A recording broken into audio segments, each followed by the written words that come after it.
Hello, my name is Deborah, aka the Sunset Girl Creates, and today is our Friday Come Knit or Crochet with Me day. Today we'll be knitting. I'm working on my sock. I'm on the gusset. I just finished the second decrease, so now we're just going to knit around till we get to the end of our round, and then we'll knit one more round, because this is still our increase round. I've just finished the last decrease, sorry, we're decreasing, not increasing. And today I found a really good article from Zen Yarn Gardens. Okay, I'm going to put it on my lap because it'll be easier for me to read and see. It's called zenyarngarden.com. It's a blog. This one's called How to Block Your Handknits Like a Pro. It's from March 9th, 2018. And so we're going to learn how to block your hand knits, okay? So when you're knitting and crocheting, especially if you're using like wool or you don't necessarily have to block acrylic, but if you're working with natural fibers other than cotton, and some cotton you still have to block, but most likely most of your yarns that will need to be blocked will be your hand knits or your hand dyed yarns, right? The yarns that I typically use when I am knitting or crocheting. Okay, so these are both wool. What I use for my sock is wool. It's a superwashed merino wool blend. I don't have the original hand packet thing, so we're gonna have to just go as is. This is just a basic standard sock, top down. I'm working on the gusset now. Usually a lot of times I'll do toe up. This time was probably because I just wanted to get it on the needle and I didn't want to mess with having to do the toe part to start. Excuse me. I'm gonna grab something to drink real quick. I really enjoy working with this superwashed merino wool. By the way, the sock that I'm doing is a short sock. It's a basic standard sock. There's no pattern for it. It's on my own. I just picked up the yarn and started knitting. I just wanted a simple sock, nothing fancy this time. Something that I can just knit, and not worry about, right? I do like to put different patterns on socks at various times depending on the yarn colors that I'm using.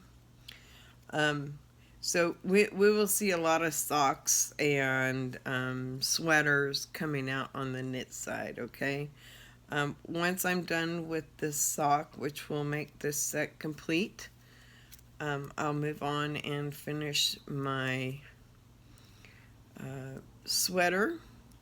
I just have to finish the sleeve, and on one side I'm just finishing up the sleeve, and then I have the other sleeve to do. So we do have some color work coming up.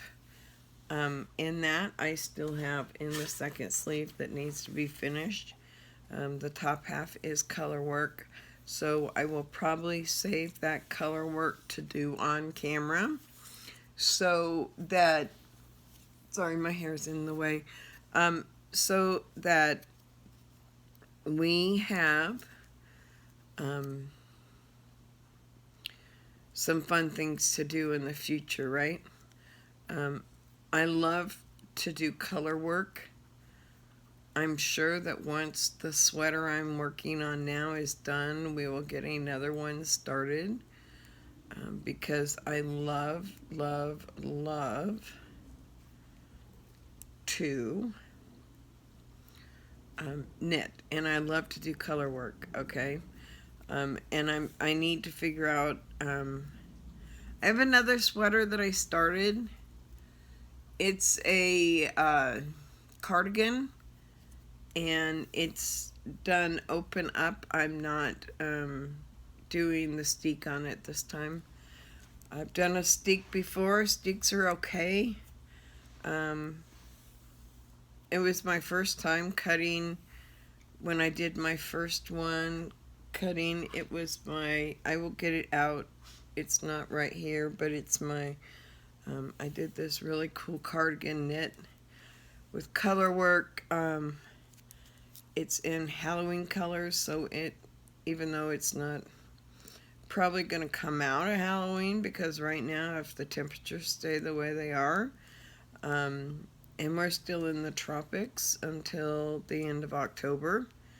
We're still in our hurricane season. We just, I just was watching my weather updates on YouTube a minute ago before I started, and up in the Panhandle, there was some kind of tropical thing going on in the Gulf. And all of a sudden it went from being nothing to a tropical storm that quickly. It's already almost at landfall. It is going to hit the Panhandle. We might get a little bit of repercussions from the rain, but not much. They do say that the Tampa Bay area will get some rain out of it, but I'm thinking, from my history and knowledge before, we won't get much out of this one. There is another one down by the Yucatan, and that one, we're just waiting to see what happens with that one.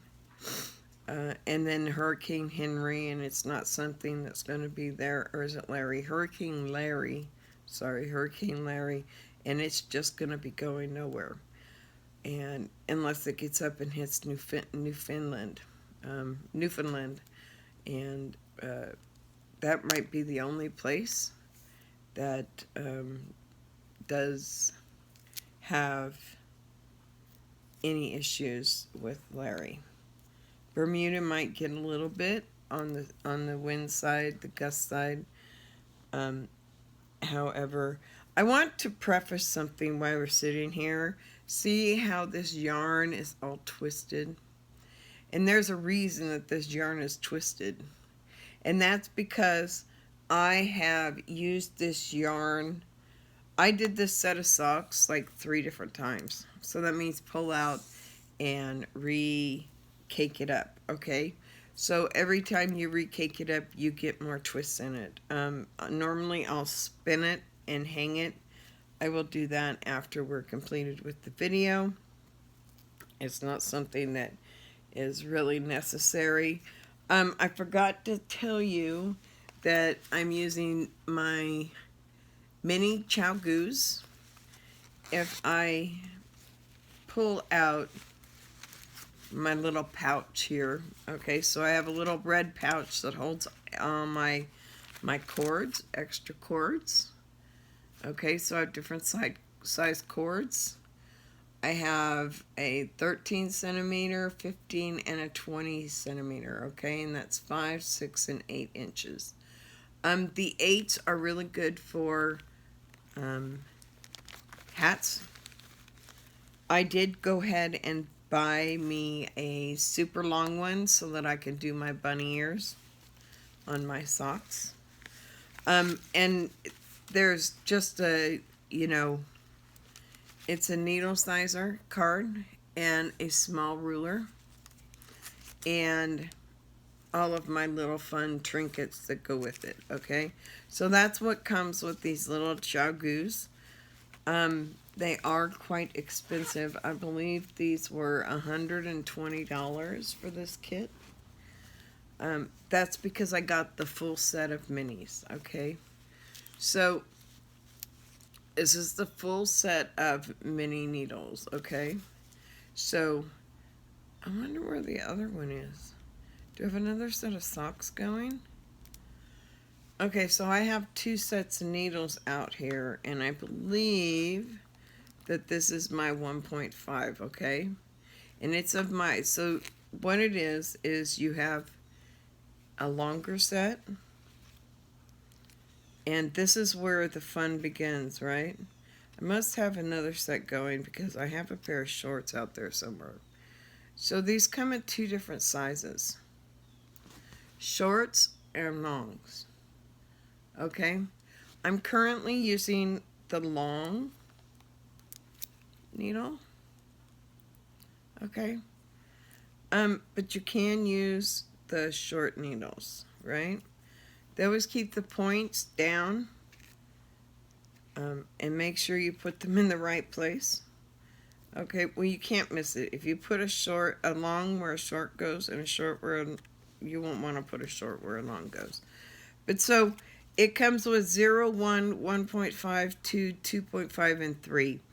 And it's exactly the same for the long ones and the short ones. I am using 1.5, which is a 2.5 millimeter needle. It goes all the way down to 2.0 or a 0. That is the smallest needle. So they get very tiny.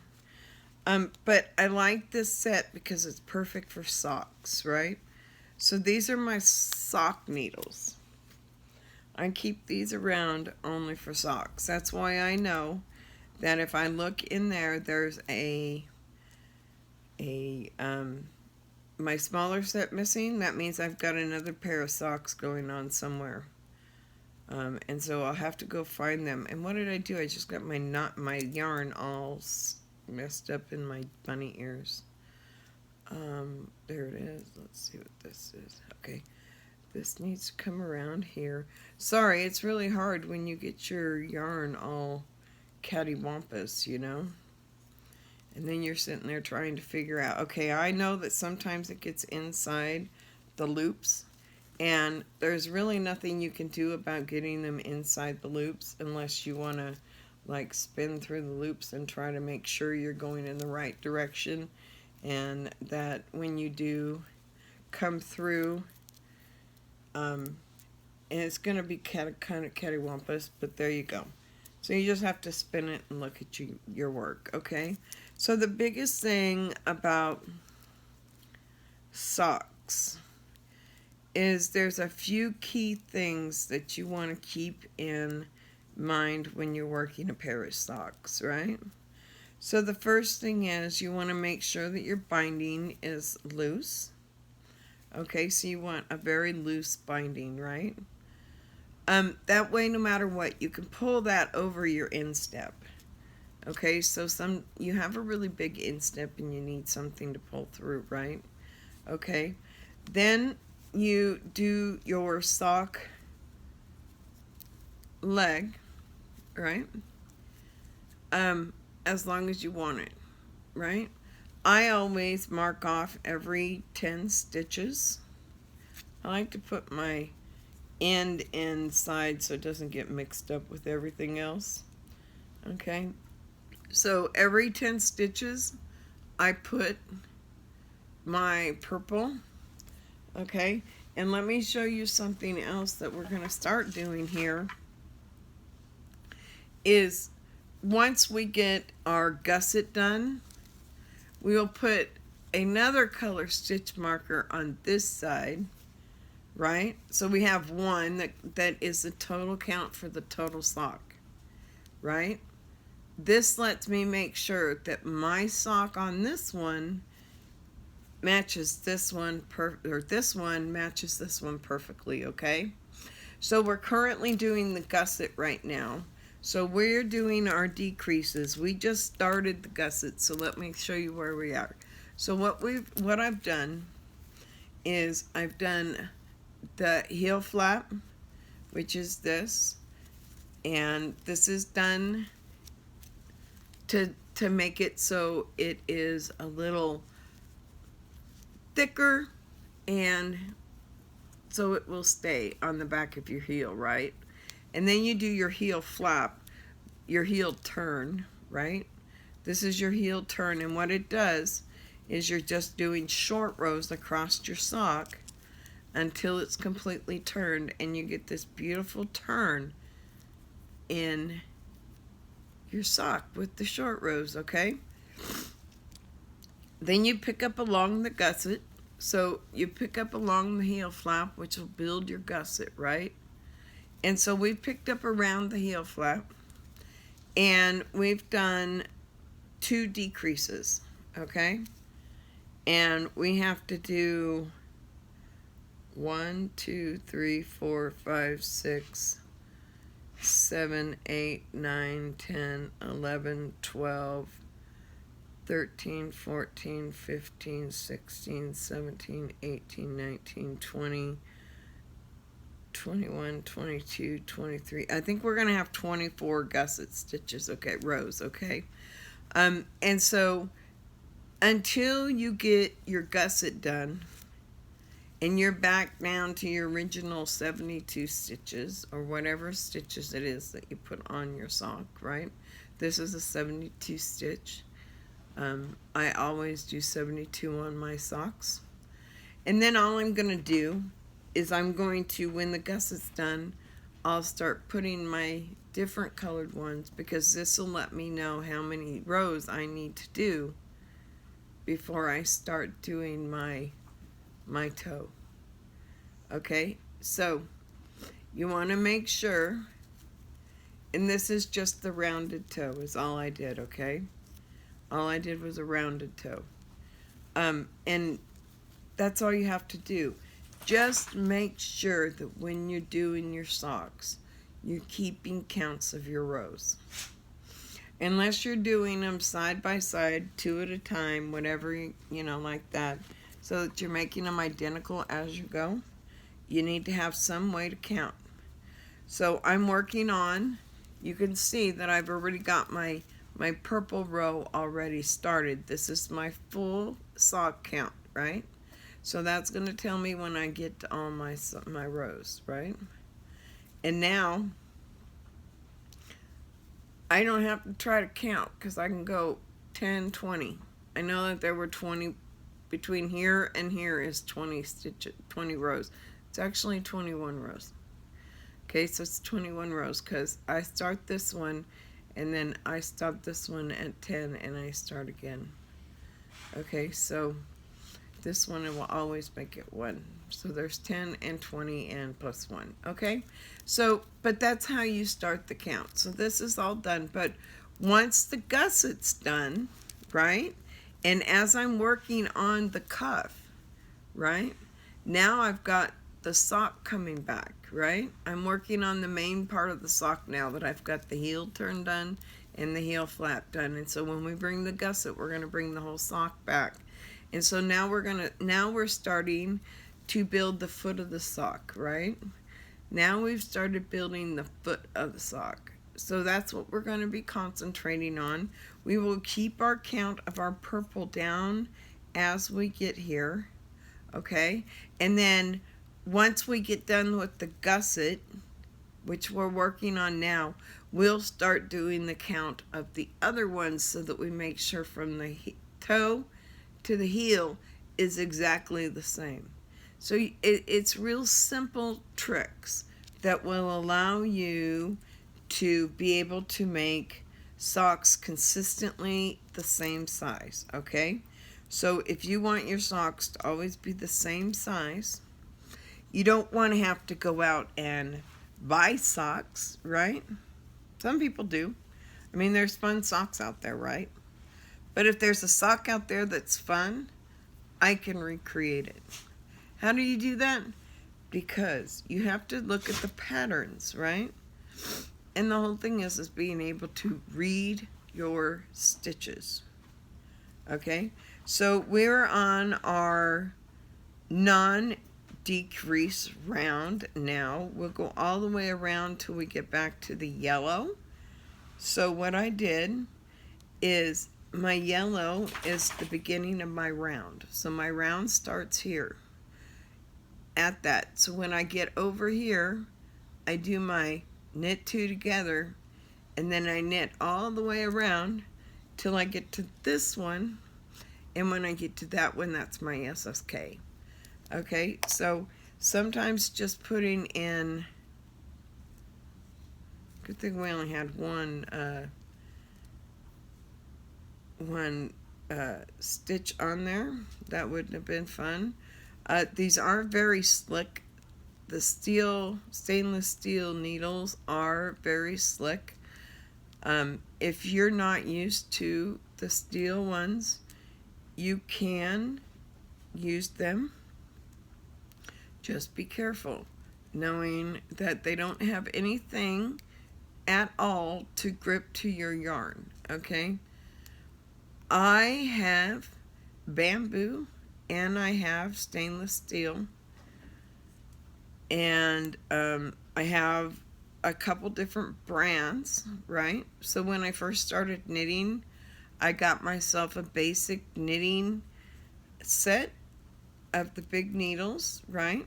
Okay, and I started off and I learned how to knit on those. I don't remember what brand they were. They were just a basic set. I actually still have them, so if you're interested in what I used to learn on, I'm happy to show you.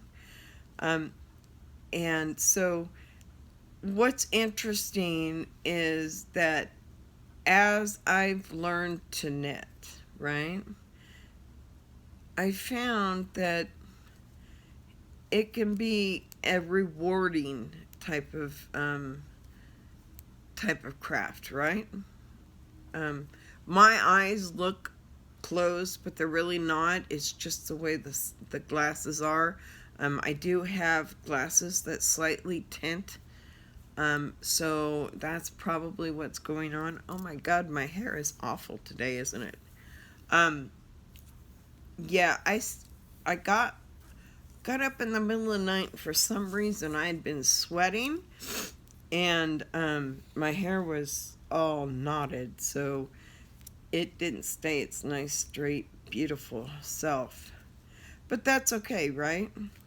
Because that's what it's all about. I really enjoy knitting. It's a nice, relaxing kind of medium. I don't need to stress on a lot of things when I'm knitting.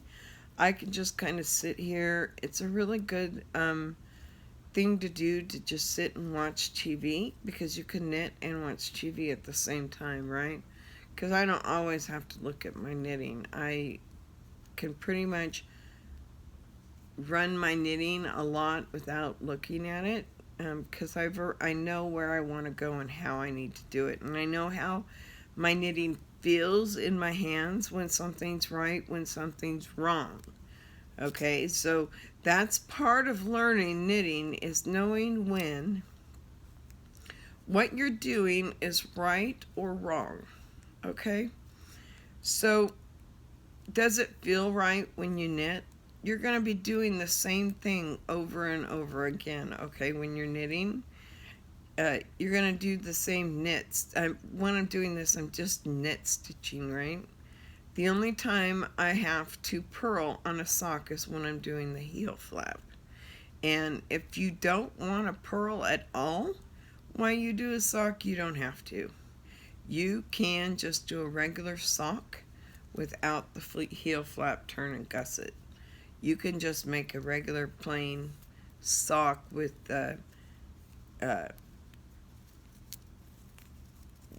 your top, right? With your binding right here. Okay, and then you can do your sock. Pull off you can do either a on the needle's heel, or you can do the afterthought heel. Okay, and if you're doing the afterthought, you can do it two ways. You can set up a row that you know where you want to cut your yarn, and you'll be able to cut it to do it, or you can just put it on waste yarn, or waste yarn. Okay, so waste yarn is a handy thing to do and to use. We're going to finish up this half of the row, and as we come around, This time we're going to be doing our increase. So we are going to increase on, or decrease, I mean. I don't know why I keep saying increase, right? Because I'm on the decrease section of the sock. I don't have anything that I have to increase, right? So this article does say that it's a 5-minute read. However, you know how it is when we read. So this is the Zen Yarn Garden website, okay? And it is for knitting and crochet, mainly knits, okay? But they do have crochet. They have a blog. They sell their own yarn. And it looks like they also have videos you can watch, okay? So it looks like it's got a pretty good, I've went through their website and I really like their website. I will be using their website most likely for maybe some patterns, because they have some really cute patterns, but they also have free patterns, which are even better. I don't always go for free patterns. I do pay artists for their work. I find it important to pay somebody if they want to take the time to build a pattern, work through it, and have testers, and then put it up and sell it. And so it's a lot of time and energy that goes into designing. I always design my own color work most of the time. I don't just choose somebody's color work. There is one, though, that I want to do. And let me see if I can pull it up on Ravelry, because this is the next one I want to do. So let me just go here real quick and go to Ravelry.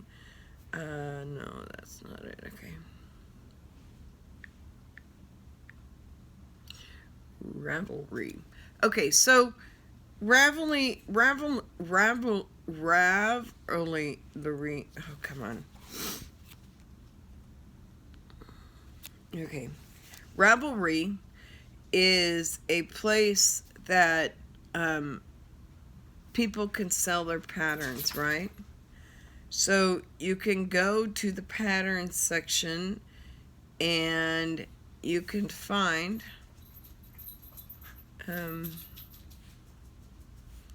I'm just going to my purchases because that's the one that's on here. I just have to find the right one.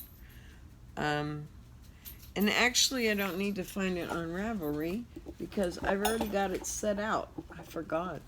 I already set this one out. It's called Swallowtail by Jamie Hoffman. So this is what I want to do next, okay? So that's probably the next sweater I'll be working on. Isn't that just gorgeous? Always do 3/4 length sleeves. So I'll start the cuff just past the end, because I don't need that. I'm not sure. Let me see. It looks like it's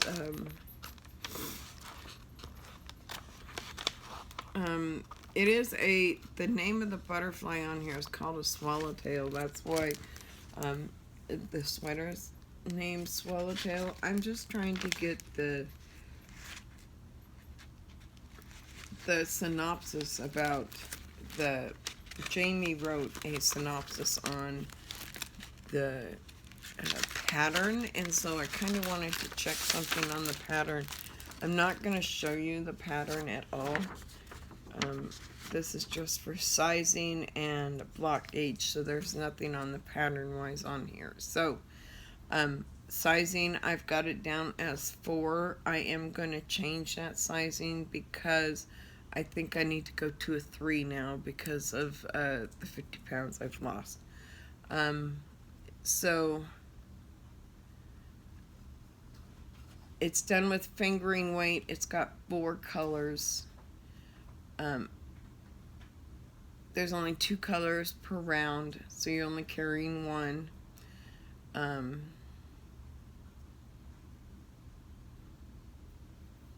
I'm just kind of reading here.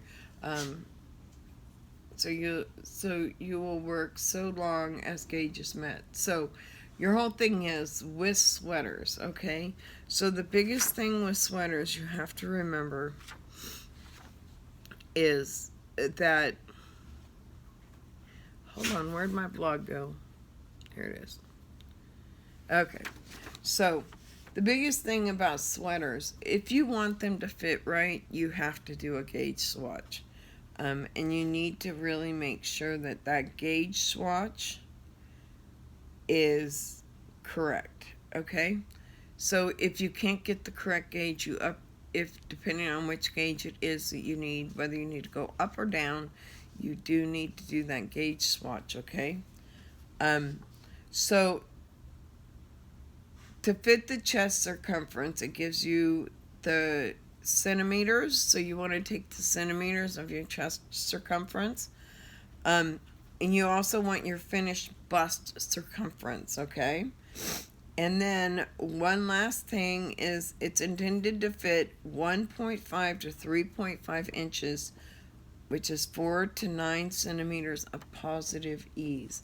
So when it says positive ease, the more positive ease it is, the looser it is. If you have negative ease, you're making it tighter, okay? So you want it to sit and wear comfortably, and not be too tight and not be too loose, right? So that's where you get your positive ease. And so that's going to be, once we get the sweater I'm currently working on, I will then move to this pattern. I'm super excited to be working on this pattern next. I've had it out for a long time I printed it, I don't remember when I printed it. I printed it a long time ago. I was just kind of trying to see if I could see it in here, and see if I could see when I actually purchased it. Night Groove, that one's a good one too. Okay, so Swallowtail, I paid $5.60 for the pattern, okay, and I bought it on February 13, 2020, so a year and a half ago, okay. I did get it with a 30% discount, and so it's normally $8 for the pattern, but you know, that $8 is worth it. I would have paid the $8 for this pattern. No problem, right? Because it's a pattern that I want to use. Okay? So that's what that's what I'm working on, okay? So that's kind of where I'm at in my knitting world and where I'm going to be going in the knitting world. We're going to finish up this sock. I still have my crochet going, so I kind of have different projects going all around the world right now. I know, all around the world, isn't that funny? I have all kinds of projects on the go, and what I'm trying to do right now is to try to finish up some of these projects so I don't have so many WIPs in progress starting the beginning of the year. So there's going to be a lot of cleanup the end of this year, so you're going to see me doing a lot of things that I still have to finish. Okay. One other thing I wanted to say about socks before we go into our article on how to block hand knits like a pro.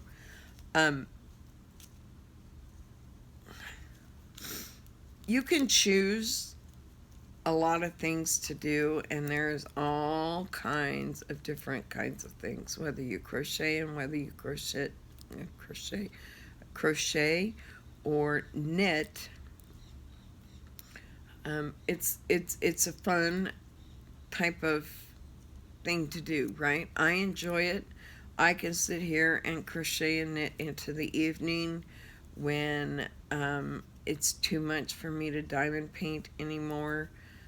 It gets to the point sometimes where my arms hurt so bad I can't lift, and on those days that I can't lift, I then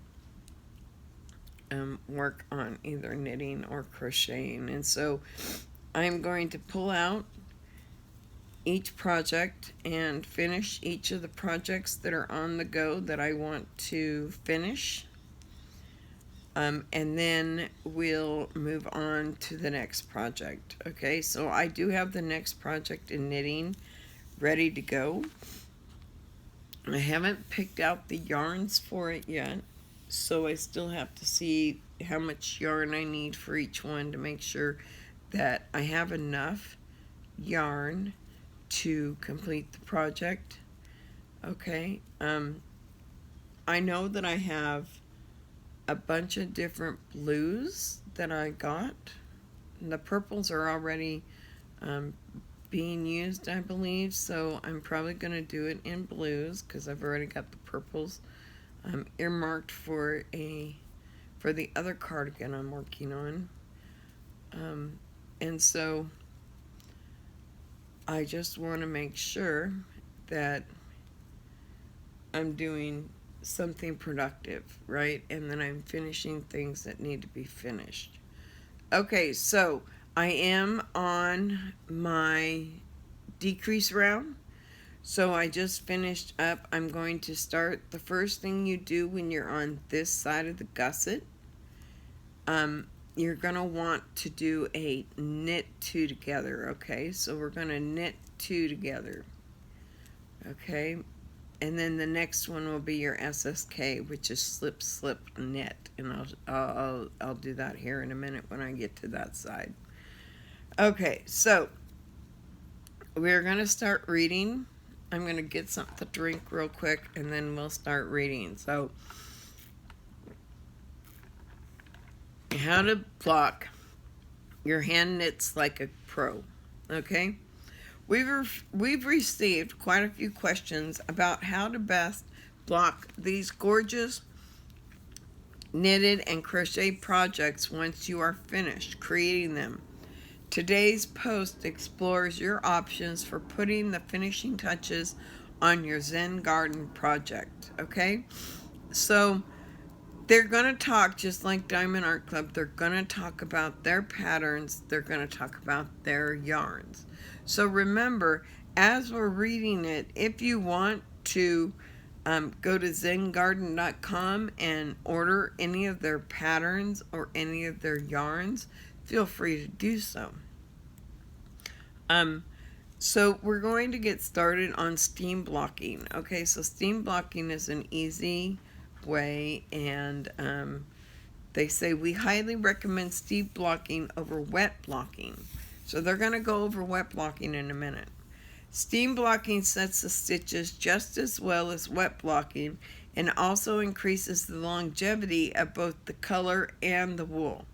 So because all you're doing is steaming it, you're not adding a lot of water, which will help dilute. The soap and water will help eventually dilute your colors, right? Now, if you have good dyes, then your colors are going to be just fine, right? But you just have to keep your head up and make sure that everything is done right. So, steam blocking sets the stitches just as well as and increases the longevity of both color and the wool. You can use an iron or purchase a dedicated handheld steamer for the process. Simply lay your piece on a prepared surface such as an ironing board or clean table, pin it in place, and then hold your iron or steamer directly above the piece so that the steam can penetrate the fibers. Allow your piece to dry completely before you remove the pins. Important, do not, and I mean do not, let the iron touch your fabric as it will damage the fibers. That heat is going to melt your fibers, okay?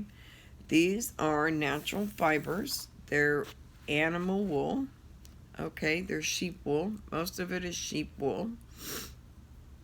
You can get llamas and different things, so there's different kinds of wool.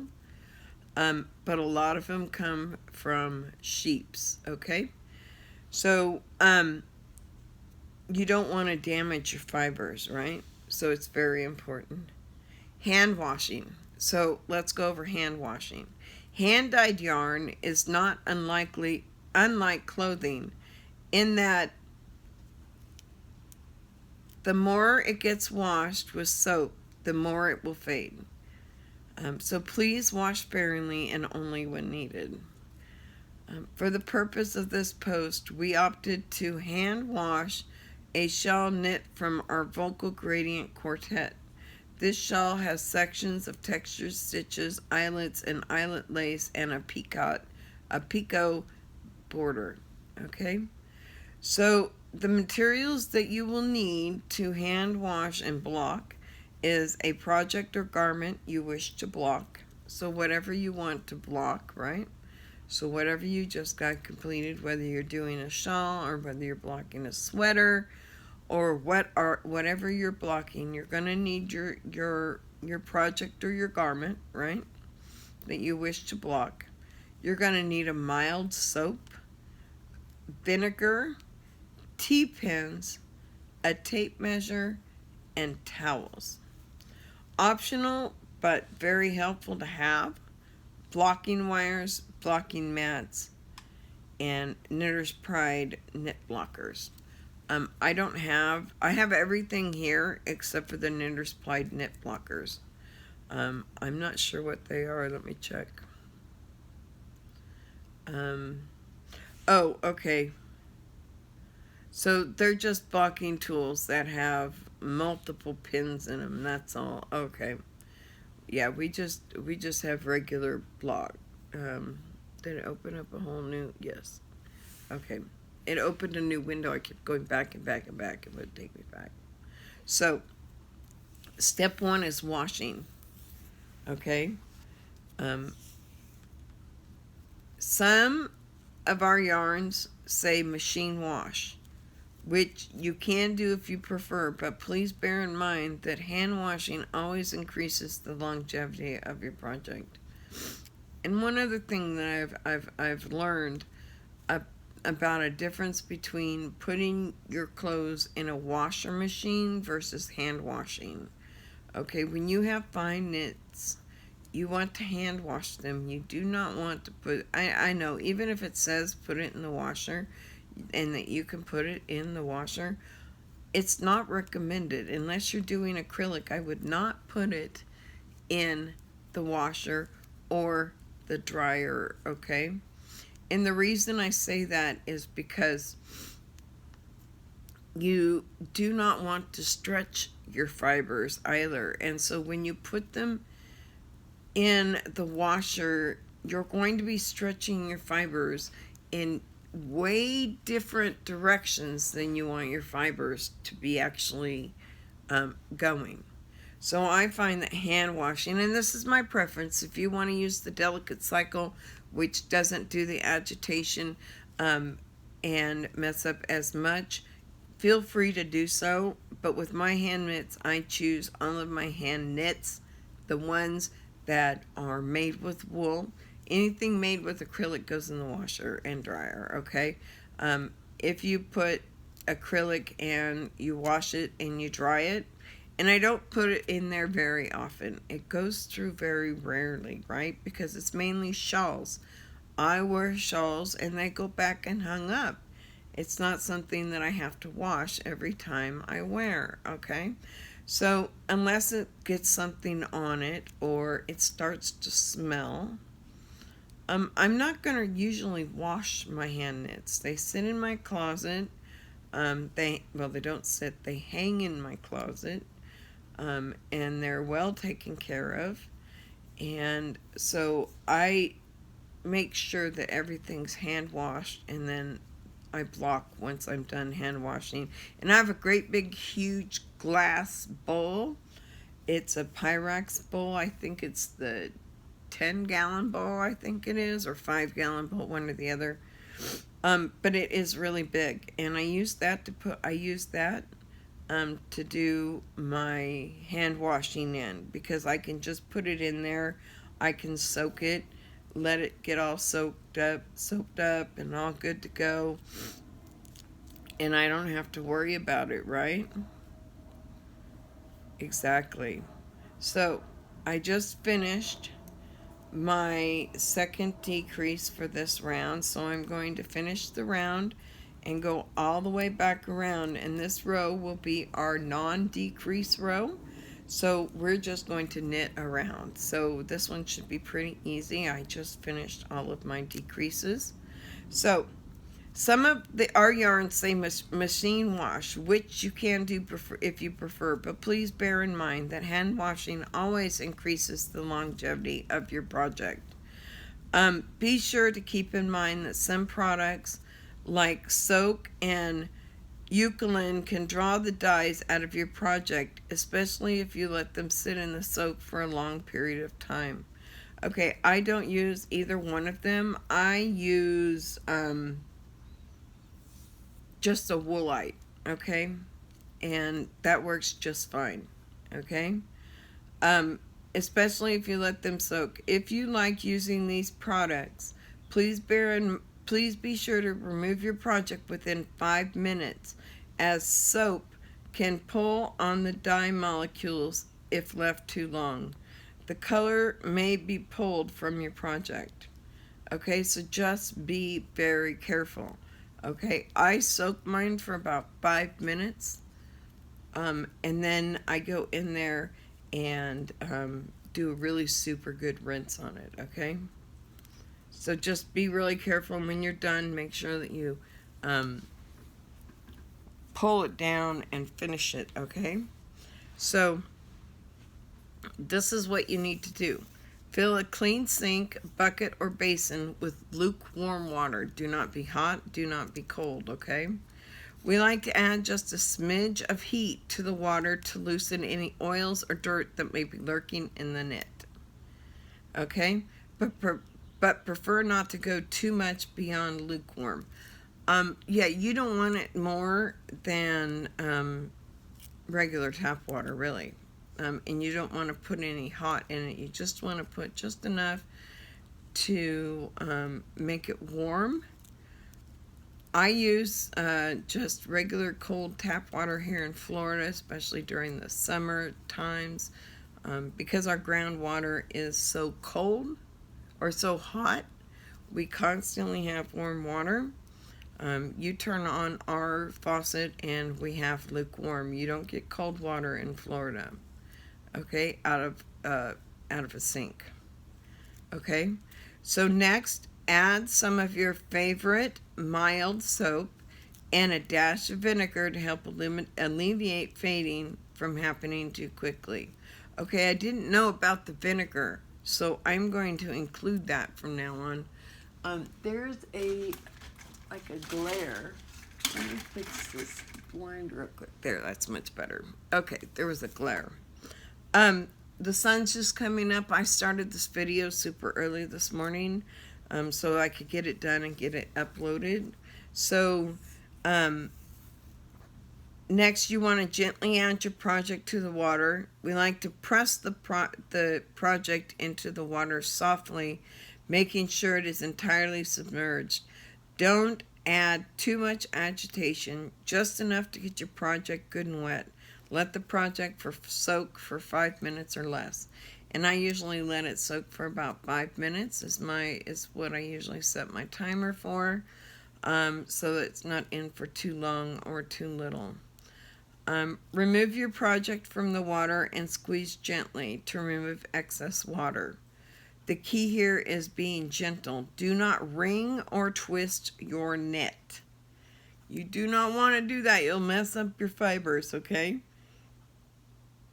If you have a clean towel nearby, you can roll your project in the towel and squeeze gently again to remove more excess water. So what I do is I lay out a towel, I lay my knit on it, and then I lay out another towel and I roll that so there's no twist, and then I just pat it. A lot of times I'll step on it to get some pressure on it, to really get that water into the towels and not into my my garment, okay? So lay flat to air dry using instructions in step 2, blocking below. So now here's the fun part. Here's the part where we're going to start blocking, okay? Now that your project or garment is clean, let's talk about blocking it.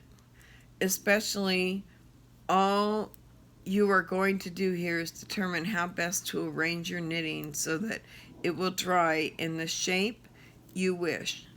Different projects will require different methods. We'll do our best to cover all of them below. So you can't cover all of the nuanced blocking, but we'll go over the basic steps.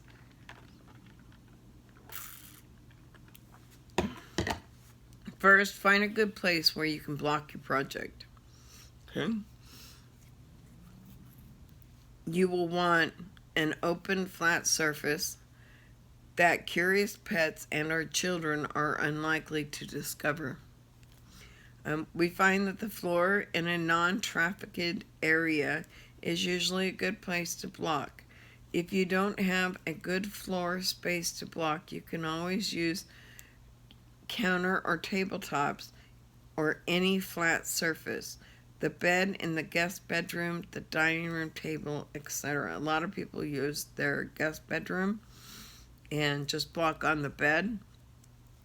I don't have a guest bedroom. I have blocking mats that I lay on my office floor, and then I get down there and I set it all up and I block it on the floor.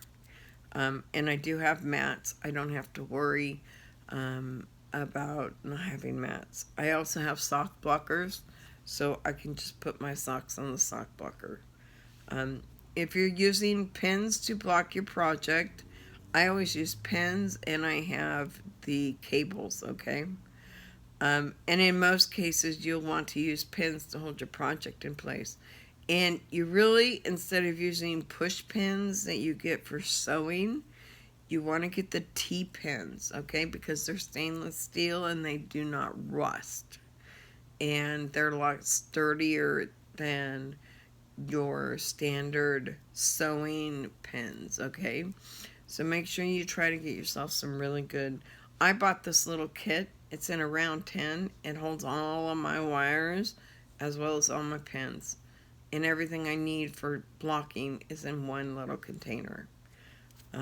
Hold on a minute. Let me get it. I'll show you what I got. Okay, so we're back. I went and got my blocking wires. So they're for knitting and crochet. They're from Foxbridge Modern LLC. So they're for knitting and crochet. There's 3 70-inch or 180 centimeter blocking wires.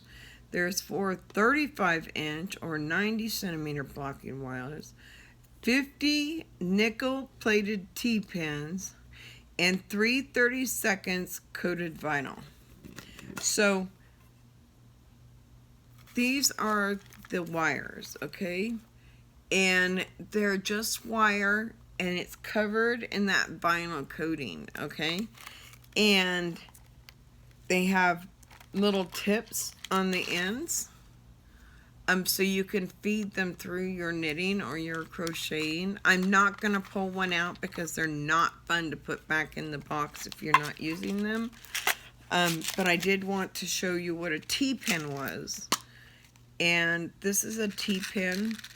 They're thicker than your standard sewing pins, okay? So here is a T-pin, and let me see if we can get a better shot at the T-pin. And okay, there we go. So see that T-pin? It's thicker, and it's also got the T on the top. So it's really strong, and it's not going to bend.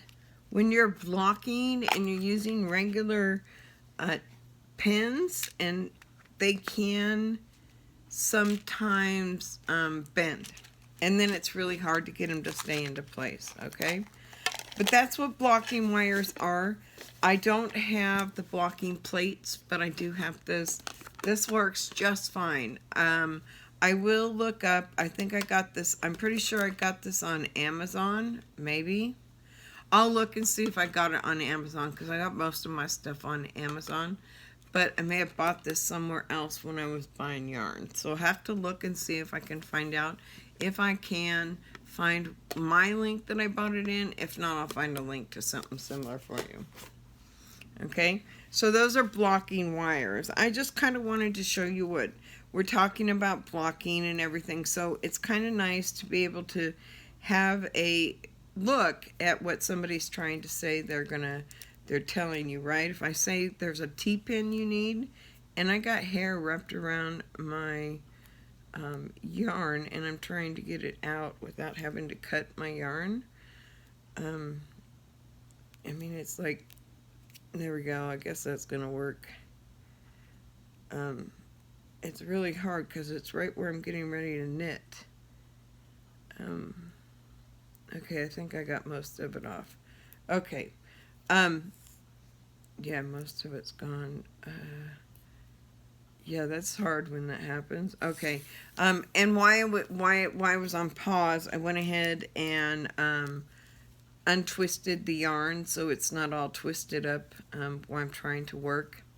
So let's go back to the next step.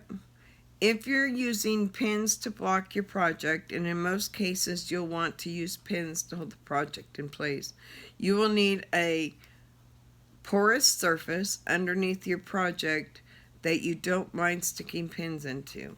So all I got for mats is, you know those kids mats you can put on the floor that are like puzzle pieces? Yeah, that's it. I have got 2 big packages of them, so I have enough to go across my whole entire floor basically. And so I have plenty. So, and when you're doing the really big, huge shawls, which is probably going to happen soon, I haven't done a shawl in a long time, and I kind of would like to do another shawl. And I'm not sure if I want to knit it or crochet it. There are some really gorgeous, there are a couple crochet shawls that I want to do that I haven't done yet, and I have the patterns for them. I also have some knitted ones I want to do. So even though they're knitted, I still want to do them. Okay, so I have some knitted and some crochet shawls to do. And so we'll be working on those too.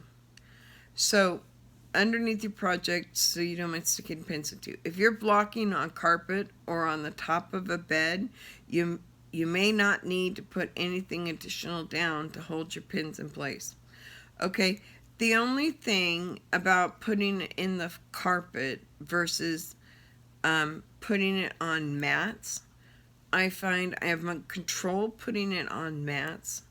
My carpet, my bed, there's too much play in it. I like to have a nice taut pull when I'm doing my blocking, okay? So, if you don't want to block directly on your flat surface, you may choose to purchase blocking mats, which are foam tiles that can arrange in different widths and lengths depending on the space you need. If you have trouble finding a porous surface and you need a quick, cheap solution, you can make your own blocking mats with a piece of regular cardboard underneath a bath towel or two. Okay? And so there's a lot of solutions, and solutions, yeah, that's not really the word I was looking for. There is a lot of creative ways of coming up with something to use to block, okay? And what it is you need to have something to pin your garment to. And that's what the basis is. So what can you make yourself that will allow you to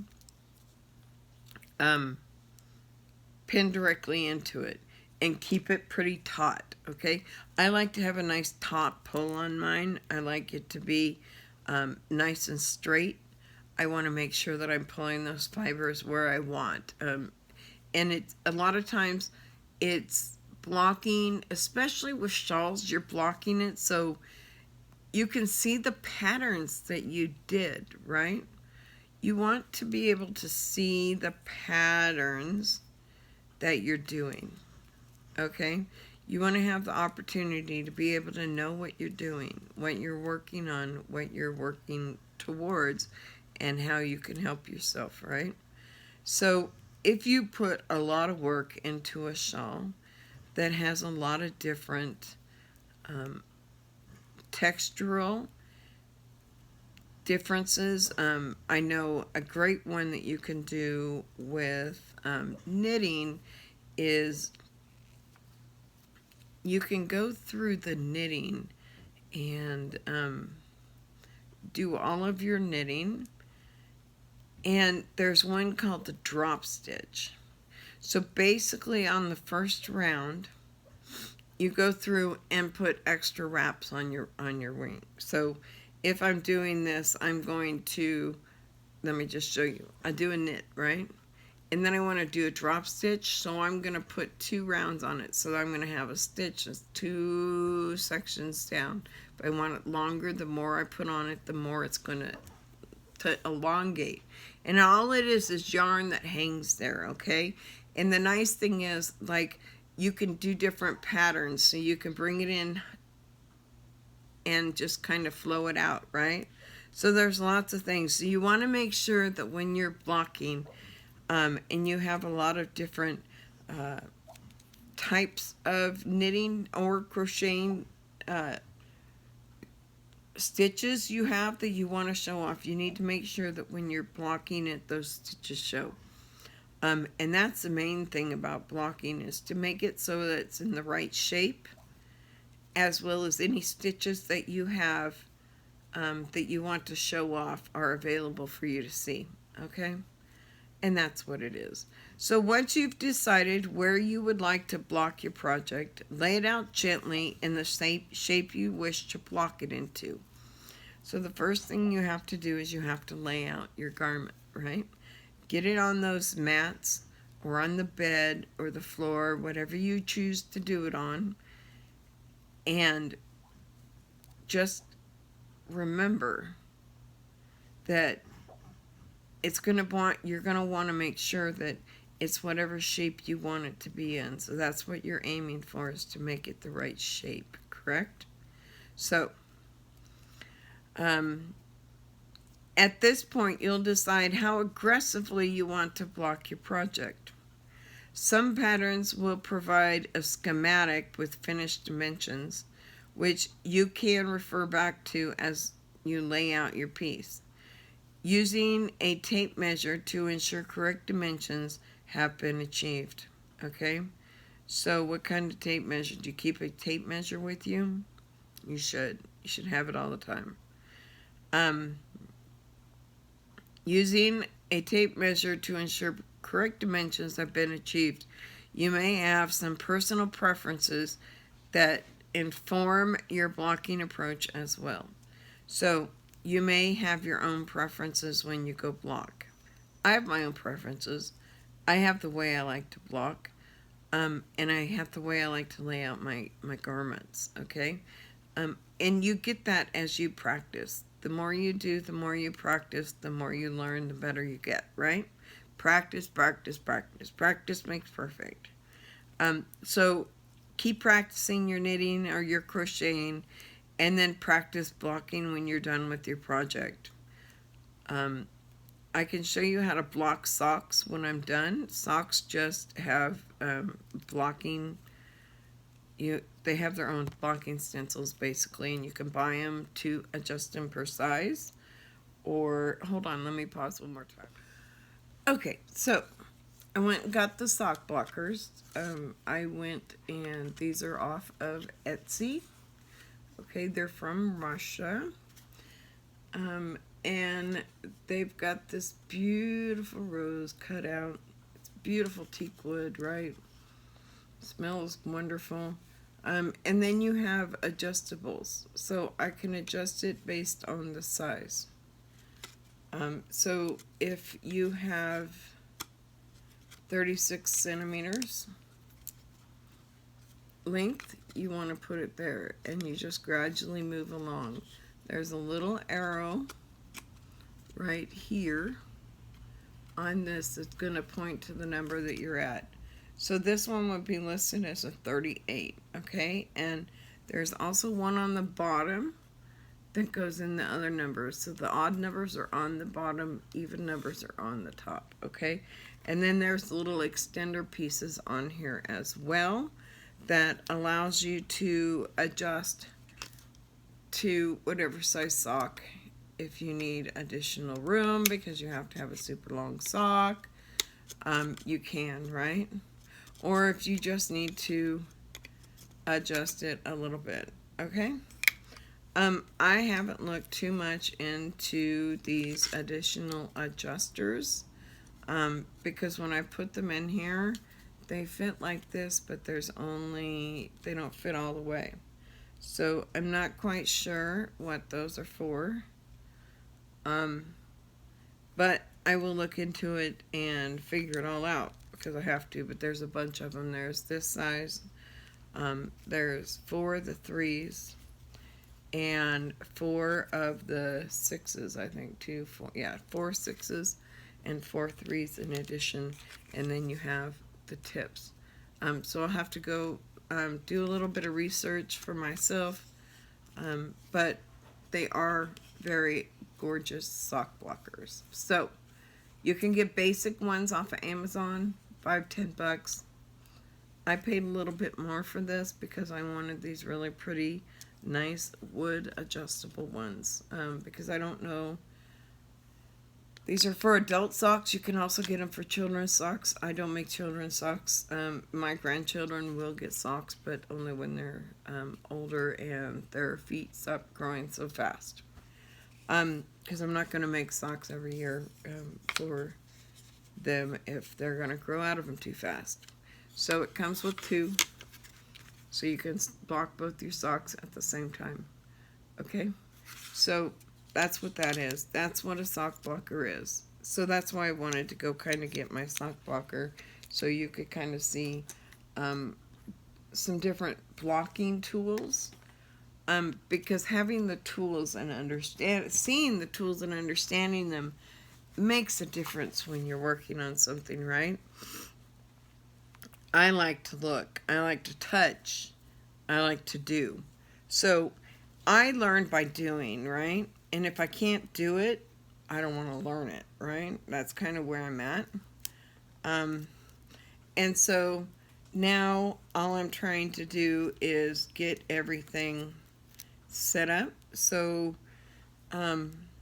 I have everything good to go, right? And I have most everything I need now to do any crafting I want, whether I'm blocking socks or whether I am blocking a shawl, or if I'm knitting some socks, or I don't crochet socks, sorry. That's not one thing I do. There are crocheted socks out there. I like the nice tight feel that you get from a knitted sock versus a crocheted sock. I know that it's small stitches and you are using smaller crochet hooks when you are crocheting socks. And you know what, I've never done a pair of crocheted socks. I've done crocheted slippers before, but I've not done crochet socks. It's just not something that makes me want to jump up and down and learn to do, okay?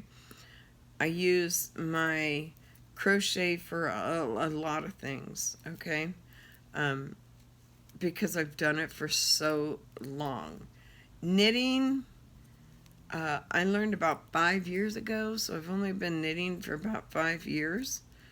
I am trying to decide which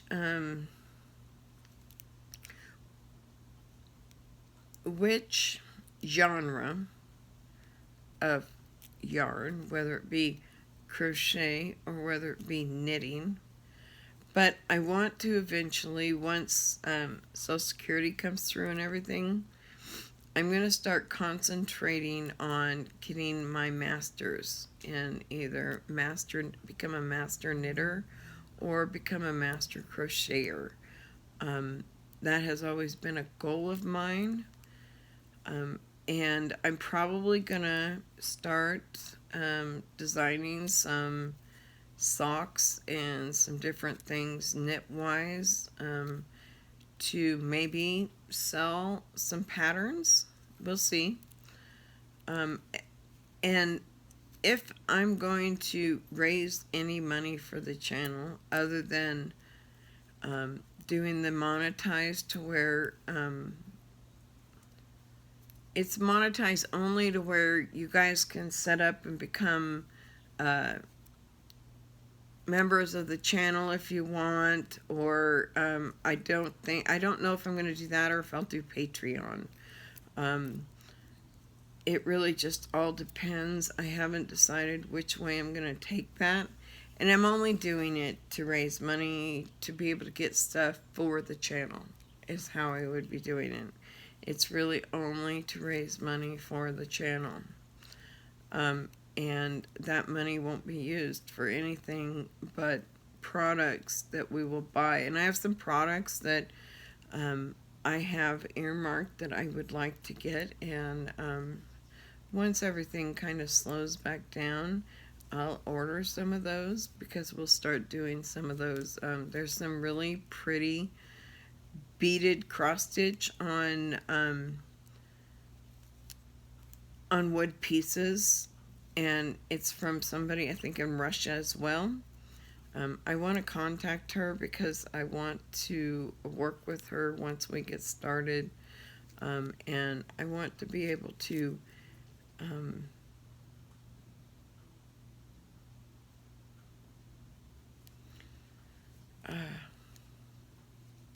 I want to be able to show you guys these different kinds of interesting, they won't be for unboxings, we'll do them as projects. I'm not a big fan of unboxings, just because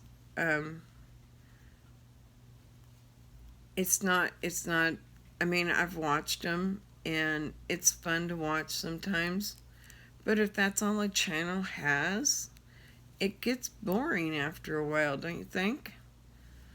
I mean, we have to make changes and move on and grow, and if we're not doing that, we're not succeeding in life, correct? That's right. So I make changes to my craft. There's always going to be changes in the channel. We'll have our consistent things like come knit or crochet with me on Fridays, and your regular Tuesday Tuesday is cross stitch with me, and oh man, our cross stitch is starting to look fantastic. I'm working on the grays right now, and oh, we're gonna have this house done in no time, right? Okay, it is a lot smaller than I'm used to looking at. The it's probably 16 or 18 count Ada, I'm thinking. I'd have to look, but it is not 14. So the larger the number, the smaller the squares, right? So your X's are kind of sometimes hard to define, but that's okay, we'll get through it. Okay, so let's get through our article. We're getting close to the end of our hour. So for projects with lots of lace, blocking wires are a good investment. Blocking wires are thin, flexible wires that can be threaded through edges of your knitting, then pin taut. So basically, you're telling it with those wires what the line is that you want it to run.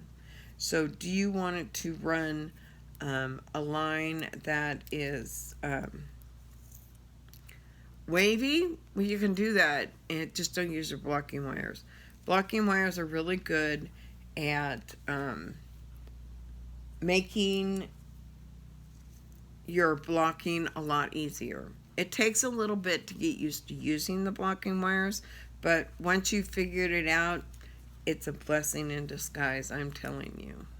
So here we go. So you can use pin. Okay, so if your project doesn't have a large amount, okay, so let's see, we left off on this one.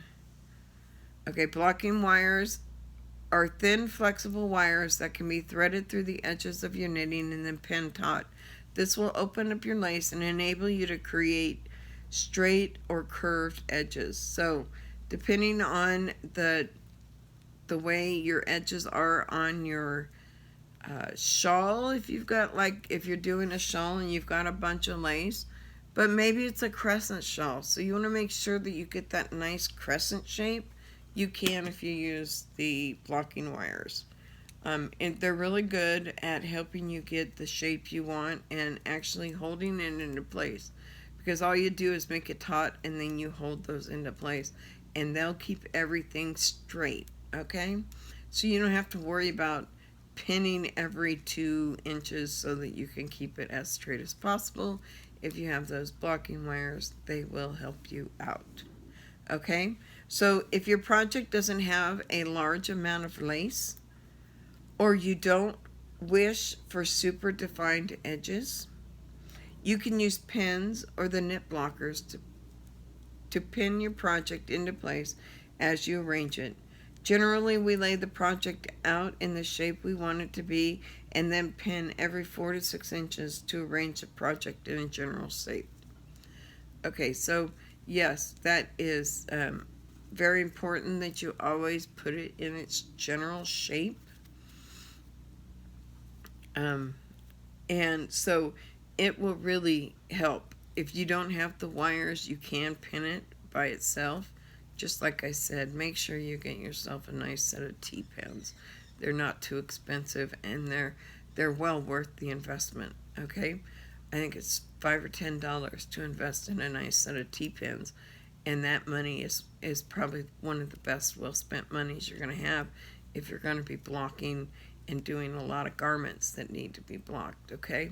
So it just really depends on what you want to do. Are you going to be doing garments, or are you just going to do blankets? If all you're doing is blankets, you don't have to worry about blocking. Blankets don't need to be blocked, okay? What you're blocking is garments, though, okay? So if your project has lace edging or ends with a picot or crochet bind off, you may wish to accentuate the edges by pinning them in place, okay? So, for instance, in the picot edging of the shawl, we might want to pin out each picot to create a pretty open border. So, if you've done a picot border, you're going to want to pull those picots out. And a good way to help with that, so you don't have to put a pin in every picot, is to put your wires through those picots. If they're big enough for the wire to fit through, put them through your picots. That will really help you get those picots to stretch out and look really nice on your edge, okay? For instance, the picot edging of this shawl, we might want to pin out each picot to create a pretty open border. Now that you know the basics of blocking, let's talk about a few other ways you may wish to block. Okay, so that's really in regards to blocking like shawls. So that's really how you block a shawl we were talking about. And it works for other garments. You just have to do it just a little bit different. So sweaters and other garments. These are the fun ones, right? Sweaters and other garments may be blocked in a variety of ways, including those mentioned above. And you can use your I like to put the blocking wires. There's really not a good place to put blocking wires in sweaters unless you have a lot of lace, okay? But if you're doing a straight solid one, you don't need the wires. You can put the wires, though, from the arm all the way through the neck and through the other arm. That will allow you to get a nice straight arm in there, okay? That is probably the best place to use the wires. Other than that, I would not use wires, okay? However, some sweaters or garment patterns may simply suggest that you arrange a sweat project gently into shape. Unless there are details you wish to accentuate, you may find it easier to skip pinning and just press the project into shape. So You can lay your project out flat, okay? Let me do this SSK real quick. You can lay your project out flat without any issues, okay?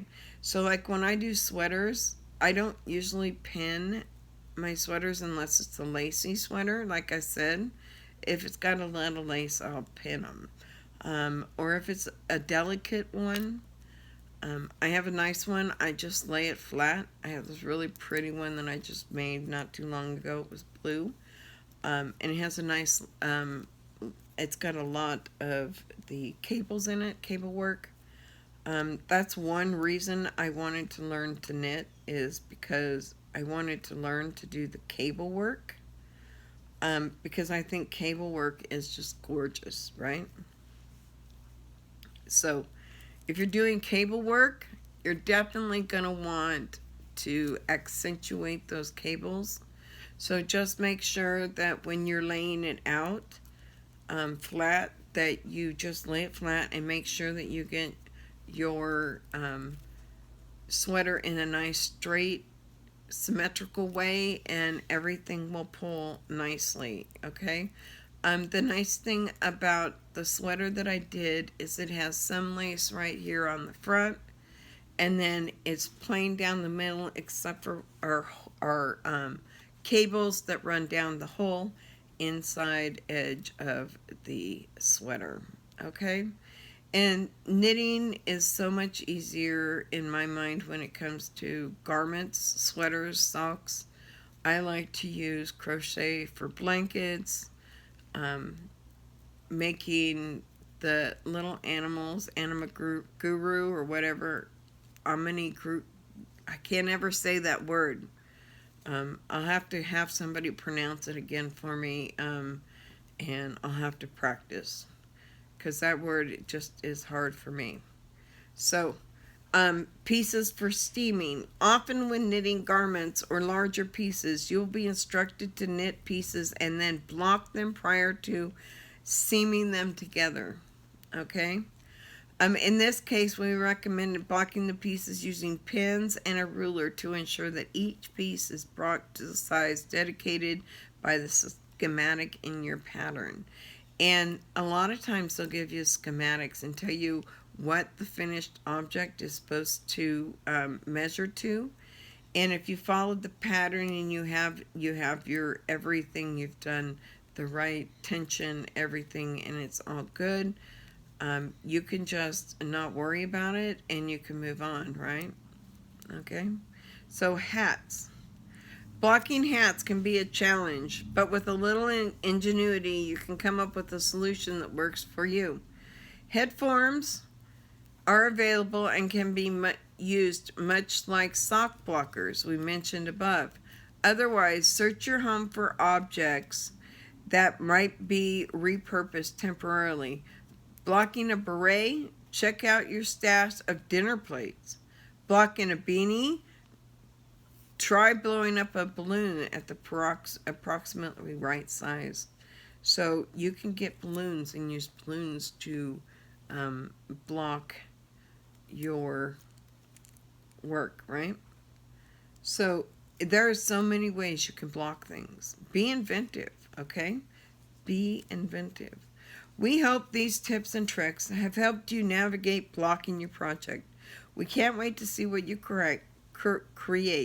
Please share your projects with us using the hashtag Zen Yarn Garden hashtag on Instagram. So, that was pretty cool, huh?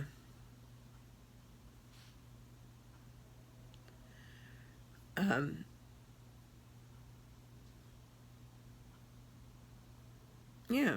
So, I mean, they've got some really good articles on here. They've got back to school knitting projects, way to improve your stranded knitting. I'm really excited to read that one. The Olympic athletes knit to cope with stress. So look, we have another stress relieving project type, right? So we have lots of various articles, but with this I'm going to go ahead and sign off. I have a feeling we're over our hour. It's not surprisingly, when it comes to knitting and crocheting, I can really talk your ear off. I've been doing it for a long time. I love fiber arts. Fiber arts are my favorites. So I want to thank everybody for coming. I want to thank our subscribers. Keep subscribing, keep sharing that channel out there. Do whatever you want, because let's build our channel, right? You're part of the Sunset Girl Creates family now, so let's be family oriented from here on out, right? So with this, I want to say thank you. If you like this video, give it a thumbs up. If you don't, a thumbs down is fine, but let us know down in the comments below. If you would like to have any questions, comments, or concerns, please leave them in the comment section below or send me an email. My email address is in the description below, and I will be happy to help in any way I can. If I don't have an answer, I will get the answer for you or direct you in the right direction. So if you want to be part of the Sunset Girl Creates family, we would love to have you. It's a fun group. We're really building up a nice family. So come join us. Come be part of the family. Come and enjoy the art of crafting with us. So if you want to be part of the Sunset Girl Creates family, all you have to do is hit that subscribe button right below. And right next to that subscribe button is a little bell icon. And that little bell icon will let you know every time I upload a video. So with that said, I want to thank you all for coming and wish you a wonderful, great day ahead. Bye-bye.